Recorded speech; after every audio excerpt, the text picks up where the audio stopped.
இப்போ மார்க்கெட்டில் வந்து liquidity, bid price, offer price, market order, spread இந்த மாதிரியான டேர்ம்ஸ் எல்லாம் அடிக்கடி நம்ம பார்ப்போம். அதெல்லாம் என்ன அப்படிங்கிறத குவிக்காக ஒரு எக்ஸாம்பிளில் பார்க்கலாம். இப்போ நீங்கள் வந்து F&O ஸ்டாக்ஸ், நான் F&O ஸ்டாக்ஸ்னு மார்க்கெட்டில் 2 வகை இருக்குது. ப்ளூ சிப் கம்பெனிஸ் நிஃப்டி 50லாம் F&O ஸ்டாக்ஸ், TCS, இன்ஃபோசிஸ்லாம். அதை வச்சுட்டு பிட் அண்ட் ஆஃபரை நான் எக்ஸ்பிளைன் பண்ணேன் அப்படின்னாக்க உங்களுக்கு புரிஞ்சா மாதிரியும் இருக்கும், புரியாத மாதிரி இருக்கும். அதனால் ஒரு இல்லிக்விட் ஸ்டாக், லிக்விடிட்டி கம்மியாக இருக்கிற பால்சன் லிமிடெட் ஸ்டாக்கை எடுத்துக்கலாம். அது என்ன லிக்விடிட்டி கம்மியான ஸ்டாக் சார் அப்படின்னாக்க, இந்த பிட் ப்ரைஸ், ஆஃபர் ப்ரைஸ் இருக்குது பார்த்தீங்களா, இந்த நம்பர்ஸ் கீழே இருக்கிற நம்பர்ஸ்லாம் விட்டுருங்க. இது ஒரு எக்ஸாம்பிளுக்கு தான். இந்த மேலே இருக்கிற ஃபஸ்ட்டு நம்பரை மாத்திரம் பாருங்க, பிட் அண்ட் ஆஃபர். பிட்டு வந்து 12,800க்கு தான் மேக்ஸிமம் பிட்டர், அதாவது வந்து இந்த பை ப்ரைஸ் தான் ஹையஸ்ட் பை ப்ரைஸில் ஒருத்தர் வாங்குறதுக்கு தயாராக இருக்கார். ஆஃபர் ப்ரைஸில் அதே மாதிரி லீஸ்ட் ஆஃபர் பண்ணுறதே வந்து 13,200 தான் இருக்கார். ஓகே, அப்போது இந்த ட்ரேடு வந்து எக்ஸிக்யூட்டே ஆகாமல் ரொம்ப நாள் இருக்கும்.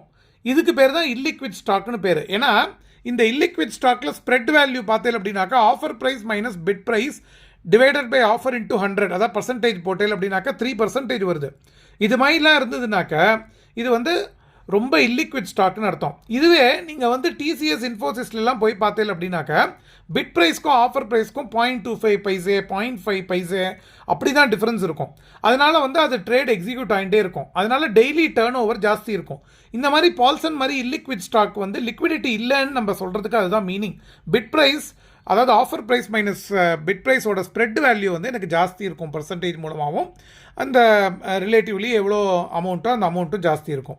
இப்போது மார்க்கெட் ஆர்டர்னால் என்னன்னு பார்க்கலாம். மார்க்கெட் ஆர்டர்னால் என்னன்னாக்கா, இப்போ லிமிட் ஆர்டர், மார்க்கெட் ஆர்டர்னு 2 இருக்கு இல்லையா. லிமிட் ஆர்டரில் நான் 13,000 லிமிட் ஆர்டருக்கு பால்சன் லிமிடெட் போட்டேன்னு வச்சுக்கோங்களேன். மார்க்கெட் வந்து பார்க்கும், எக்ஸ்சேஞ்ச் என்ன பண்ணுவான், 13,000 நீ லிமிட் ஆர்டர் கொடுத்துருக்க, ஆனால் லீஸ்ட் ஆஃபர் ப்ரைஸே 13,200க்கு தான் அவைலபிளாக இருக்குன்னா நம்ம ட்ரேடை எக்ஸிக்யூட் பண்ண மாட்டோம். We are safe. Limit order அப்படியே இருக்கும். யாராவது 13,000க்கு விற்க முன் வந்தாக்க அந்த விற்று அந்த ட்ரேட் எக்ஸிக்யூட் ஆகும்.